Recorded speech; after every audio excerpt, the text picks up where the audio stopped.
But Johnny, let's move on into our next topic. We can't get enough of this guy. We talked about him in the past. We talked about him last week with him maybe stepping away from the Superman role, which probably looks like he is stepping away from the Superman role. And there may be a reason why Henry Cavill wants DC to pay up for him because it looks like the rumors are that Henry Cavill is being eyed to be the next James Bond after Daniel Craig is done with the role in Bond 25. And this is coming also with Henry Cavill, where he's ready to leave the Superman role, like I already said. He's already been cast to lead in Netflix The Witcher live action series, so he's going to do that as well. I will ask you this. When it comes to James Bond and it comes to Henry Cavill, should Henry Cavill be the next James Bond after Daniel Craig? I mean, I haven't seen the actual movie that just came out with that, but hey, why not?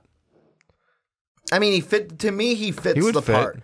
And I think the best thing that this might be his best audition tape as of recently. I mean, a good-looking British man, that's all it takes. Exactly. And like what Dave said to me as we were out to dinner was Dave's like, I just don't see it, because he goes, he's played Superman for so long. Like, that's what you see. You see Superman. When you think of Superman, you kind of Captain America it a little bit, and like Superman's the Boy Scout from America. Although he's not even American, he's an alien. But he was raised here. He was raised here in Kansas. But basically, with Henry Cavill, like, the reason why I wouldn't be upset with it is he would look damn good in a suit. Like, you get him a suit, he would look as close to, I'm just actually going to pull this up. So, James Bond Wiki, because I'm going to pull up who the last Bonds were. Because if I'm not mistaken, right before Daniel Craig was Pierce Brosnan. Am I wrong? And for me, the thing that I think of, it was, okay, Daniel Craig was one of those where people looked at it and they went, like the big thing with Daniel Craig after that first Bond movie with him came out was a lot of people were like, I don't think he looks like James Bond. That was a huge thing that you heard about, is I don't think he looks like James Bond, where if you cast a guy like Henry Cavill, that would be going back to the kind of, I think of it as like the Pierce Brosnan look, maybe the Roger Moore look of it, the Sean Connery. Is it the Sean Connery? Let me see. He was one of them. Yeah, the Sean Connery. I know he was one of them, but I wanted to make sure I saw a picture of him as James Bond. Yeah, he was the first.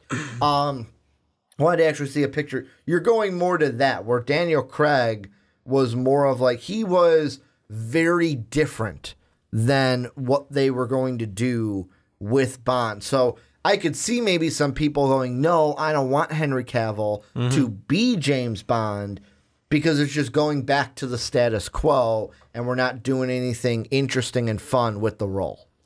I mean, but he just fills out the typical James Bond. British and good looking. That's really... Is that all you need? You're just British and good looking. Tell me that none of the rest of them were in their heyday. What I was going to say and didn't get to, Mission Impossible Fallout might be his most recent movie that you can look at as an audition for Bond. Yeah. Because although I don't think in that movie he played a British character, I thought his character was American. I don't know. I didn't see it. So just the scene from the trailer with him cocking the guns out, going to fight Tom Cruise. It's like, that's another thing with James Bond. Would Henry Cavill be more of a brute James Bond, or would he be able to play that kind of like suave James Bond? Because James Bond is not like Superman. Both, well, he's not like Superman, and he's not like what Henry Cavill's character in Mission Impossible Fallout was, where I'm just going to beat you with my fists. Like, James Bond can fight, but he's more of that, like like you said, In and out. good looking, cool, in and out. Like more of his stunts are like for like Daniel Craig in I think it was Spectre, where he's running on the top of a building and then just jumping off as it blows up. It's not really like I'm gonna get into a fist fight and just beat you to a bloody pulp. No, yeah, you're right on that. Fight. He can, but that's not really the thought behind it. So, and I also wonder how this is gonna play into, because up until this point, the bandwagon was Idris Elba. We had our Bond. And Dave even said that when we and him were out to dinner last night. Dave even said, we had our Bond. We had our next Bond, and they screwed it up. yeah. Is that part of it? Like, you think some people are going to be like, no, I don't want Henry Cavill because Idris Elba should have been the next James Bond, even though he is black? I mean, either way, I would go. Either of them are a good fit. I would think so. I mean, I haven't seen a ton of Bond movies, but to me, either one of those would. And I earlier when I said good looking and British, that was a joke. But well, I mean, if you look at the past Bonds, that's what it has. I know been. That's what you're playing it. Yeah, that's what I'm playing off. You're of. explaining to them. I'm explaining to them. I mean, I feel like either of them would be a good fit. Idris Elba with his acting career, I feel like would have been more, just because of what I've seen him in. But I think Henry Cavill could pull it off. I don't know. The problem is that, like, can he pull off the Bond of, like, you know what's funny, being though? suave, and can he really pull that off? I think he can't, because you want to know the funny part of it. And I got in trouble with this in the comment section, because one of the last times, way long ago, we were talking about Idris Elba. I said African American, and someone in the comment section was like, dude, he's not even American. Which I was like, oh, crap, he's not. Which is funny, because I looked at where he's born. Idris Elba fits the role. He's a good-looking British guy. He was born in, London. He was born in Hackney, London. So, fits the role. Good-looking British guy. There you go. Idris Elba. However, with the Idris Elba part, I know someone's probably already said this, he has come out and said, I am not interested. I am not going to play Bond. That train has completely died. But like with Henry Cavill, for me, I look at it and I go, he physically fits the part. He looks like it. You put him in a suit, I could look at that and go, that is James Bond. Yeah. The question is for the Bond franchise is they're kind of in a pivotal situation here, because, I mean, of course, Daniel Craig is going to be done after Bond 25. It's going to be, let's see, 1, 2, 3, his 5th Bond movie. And usually it's like Pierce Brosnan only had 4 of them. You had, I don't really count Timothy Dalton, because I don't, like, that name doesn't pop into my head when I think about it. When you think of Roger Moore, he had, 3, he had 7, I think? No. Yeah, 7 movies. That was his. And then Sean Connery obviously was 1, 2, 3, 4, 5, 6, 7 as well. So the older guys had 7. Now in kind of modern day, Brosnan and Daniel Craig, you're seeing 4, 5 be kind of like the norm. And really that plays into our society in general. Like, we talk on the superhero side all the time. How many people are like, man, that poor bastard, man, he's going to be in that suit for 10 years, 6 movies, and that's just going to be his role for the rest of his life. Sounds like you're talking about someone specific. Exactly. I'm talking about Ash. But no, I meant who's in the suit. Yeah, exactly. Talking about Henry Cavill. But the thing that Bond is kind of the same way. Once you're locked into Bond, you're locked into Bond. Like, and I know, like, I'm looking at, of course, you got to think of, like, when these movies film. It's pretty much, so just with Daniel Craig's alone, they came out with Casino Royale in 2006. Then they shot Quantum of Solace in 2007, I believe, came out with that in 2008. Then there was a little gap between that and Skyfall, about 4 years between that. 2012 was when Skyfall came out. Then 3 years with Spectre. Now it'll be 5 years as Bond 25 will come out in 2020. Where that's another thing I think that's funny about this is So Daniel Craig is going to be Bond in Bond 25. That means 2020, we're going to get that movie 2 years away from where we're sitting right now. That means potentially the next Bond movie after that, if I'm looking, let's just go off of Brosnan to Daniel Craig as a reference. Pierce Brosnan's last Bond movie was Die Another Day.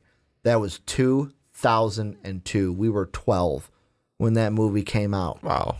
The next Bond movie, sophomore year of high school for us, 2006. So it was a 4-year jump. So that means what? We're talking about this topic in 2018. Mm-hmm. We possibly, if Henry Cavill gets cast, we won't see him in a Bond suit till maybe 2024. Something like that. 2025. If you go 5 years, maybe they do less, like 2023.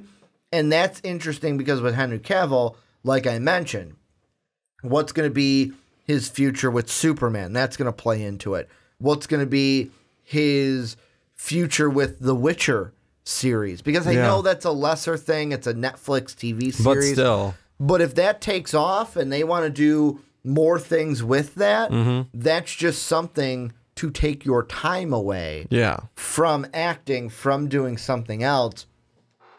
When the whole should Henry Cavill be Bond, I say, should he? I don't know if he should be because there's a lot of factors that play into it. But the thing that I know is if you told me, put a picture of Henry Cavill in a suit, much like the Screen Rant article, it's got, I don't know if it's a doctored image or maybe it's from Mission Impossible Fallout, but it's him, suit, nice hair, gun with a silencer on it, which it's effing James Bond right there, just pointing it out. And I look at that picture and I go, all right, looks like James Bond to me. Yeah. However, are all the other factors going to map out? Because what? We're about maybe, if I'm doing my math right, 7 years away from that next Bond even being in a movie. What are your final thoughts on this before we move back into the Marvel space? You know what? Is it a should be? Maybe. Or should it be a could be? It's a could be, but to me, that's what I was trying to get at before you rudely interrupted. I'll back off. Sorry. Is it a should be? Maybe. I'd have to see more about his acting chops with stuff that kind of fits that role better. Superman doesn't necessarily fit a Bond role, so I mean that's the one thing I mainly know him from. I haven't seen Mission Impossible, so I can't use that as a reference really. Just the previews. Yeah. Could be. Yeah, I'd say so far overall. Let me see just real quickly what else. So he's going to be in The Witcher. That's in pre-production. He was in Mission Impossible Fallout. Let's see, Sandcastle, The Man from U.N.C.L.E. Those were in between Warner Brothers and DC things. But like even before, like it's funny because you look at, I'm going to use Man of Steel as the beginning. Before that, he was in The Cold Light of Day 2012, Immortals 2011. Never seen none of those. Then Man of Steel 2013. Then basically it's 2013, 16, 17. Those are your DC movies. Man of Steel, BVS, and Justice League. And kind of in the middle there, The Man from U.N.C.L.E., Sandcastle, which 2015, 2017. And then obviously Mission Impossible Fallout was after Justice League was done. And really we had the Justice League gate too of like, hey, can we shave his mustache? And Mission Impossible's like, no, we can't shave his mustache. And that's where we got the CGI stash. Or not shave it. Can we have him grow his stash back or something? No. It was shave it. They wanted him to shave it so he can grow it back for your guys' movie. Because for Superman, he didn't need it. Yeah. And they said, no. So that's why we got the CGI no stash. Yeah. In Justice League. The CGI anti-stash. Yeah, the anti-stash, which... not going to talk about that anymore. But this is where we're going to save that for the last one or else I'm going to blow a gasket. This is where you guys come in, though. Let us know what you guys think. How would you feel if Henry Cavill was James Bond? And if you don't want Henry Cavill to be James Bond, who do you want to be your James Bond? Idris Elba has already said no. Seemed like he was the popular guy that people wanted. Henry Cavill is the next on the rumor mill. Who do you guys think should be the next James Bond. Let us know what you think down below in that comment section.